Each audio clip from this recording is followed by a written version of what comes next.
बातों बातों में आज हम बात करेंगे जासूसी पर। मैं हूं रणदीप रोड। आप देख रहे हैं बातों बातों में। ऑपरेशन सिंदूर के बाद देश भर में सुरक्षा एजेंसियां चौकन्नी हो गई हैं। देश की सुरक्षा में कोई सेंधमारी ना हो, इसलिए लगातार सुरक्षा एजेंसियां पैनी नज़र उन तत्वों पर बनाए रखे हैं, उनको खोज रही हैं जो सेंधमारी का प्रयास कर रहे हैं। पहला मामला, जहां जासूसी के आरोप में एक दर्जी को छावनी क्षेत्र से गिरफ्तार किया है। दूसरा मामला पानीपत हरियाणा का है, जहां एक सुरक्षा गार्ड को पाकिस्तान के लिए जासूसी के आरोप में धर दबोचा गया है। पहला मामला पंजाब से जुड़ा हुआ है। पंजाब की भटिंडा छावनी से एक दर्जी को गिरफ्तार किया गया है। दर्जी लंबे समय से भटिंडा छावनी में दर्जी की दुकान चलाता था और सेना के जवानों की यूनिफॉर्म सिलने का काम करता था। मिलिट्री इंटेलिजेंस को दर्जी की गतिविधियों पर कुछ समय से संदेह था। संदिग्ध गतिविधियों की पुष्टि होने के बाद इंटेलिजेंस विभाग ने उसे हिरासत में ले लिया है। शुरुआती जांच में सामने आया है और उसे थाना कैंट पुलिस के हवाले कर दिया गया है। दर्जी की पहचान 27 वर्षीय रकाब के रूप में की गई है, जो उत्तराखंड के रुड़की का रहने वाला बताया जा रहा है।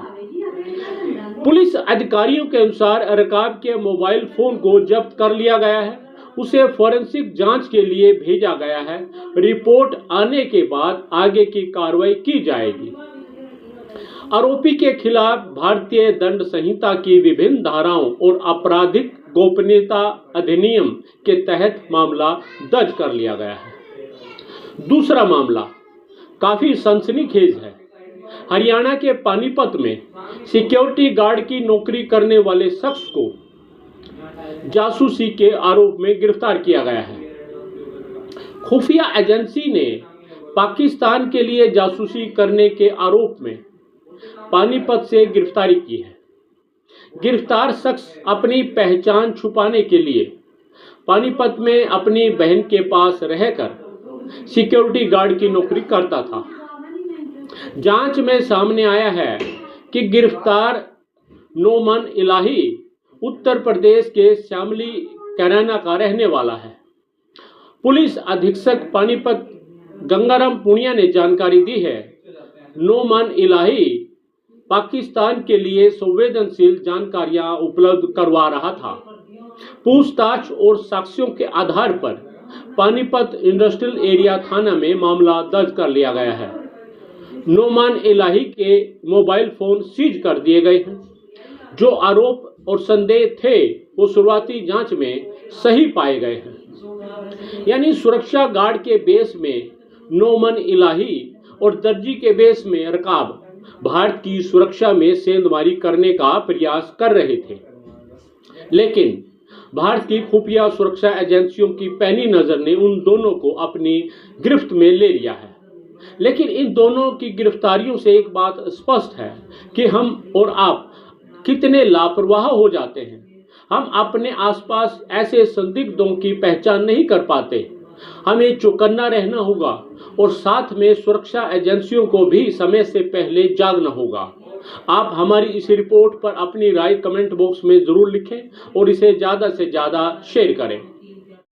देखिए, हमें एक विश्वसनीय इनपुट प्राप्त हुआ था कि नोमान इलाही नाम का व्यक्ति जो मूलतः कैराना का रहने वाला है और वर्तमान में पानीपत में सिक्योरिटी गार्ड के तौर पर नौकरी कर रहा है, वो पाकिस्तान के कुछ व्यक्तियों को संवेदनशील जानकारियाँ उपलब्ध करा रहा है। इसी इन्फॉर्मेशन के बेसिस पे हमने उससे सस्पेक्ट से पूछताछ करी थी और बाकी भी साक्षी इस संबंध में एकत्रित किए। पूछताछ के आधार पे और साक्ष्यों के आधार पे इस संबंध में industrial area police station Panipat में एक मामला दर्ज किया गया है, जिसमें कल उस व्यक्ति को गिरफ्तार किया गया था। आज उस व्यक्ति को माननीय न्यायालय में पेश किया जाएगा और उसके बाद में पुलिस रिमांड के लिए अलग से आवेदन दिया जाएगा। किस किस के संपर्क में था, कैसे संपर्क में था? देखिए, वो सारी चीज़ें अभी जाँच का विषय है। हमने उनके मोबाइल फ़ोन भी सीज किए हैं और बाकी भी लोगों से जो पूछताछ करी है। कुछ हमने दस्तावेज अलग अलग एजेंसी से भी अभी कलेक्ट करना है और जांच अभी प्रारंभिक चरण में है, लेकिन जो मूलतः जो आरोप उस पे थे वो प्रथम दृष्टया सही पाए जाने पे मामला दर्ज करके जांच को आगे बढ़ाया जा रहा है। यहाँ कहाँ रह रहा था और इन्फॉर्मेशन दे रहा था सर? हाँ, देखिए आरोप ये था कि ये कुछ संवेदनशील जानकारियाँ वहाँ के व्यक्तियों को उपलब्ध करा रहा है। जो हमने मोबाइल फ़ोन जो सीज किया था और जो उससे पूछताछ हुई थी उसके आधार पे प्रथम दृष्टया आरोप सही पाए गए थे। इसी आधार पे मामला दर्ज करके उसकी गिरफ्तारी की गई है। यूपी के रहना का ना? हाँ जी हाँ जी।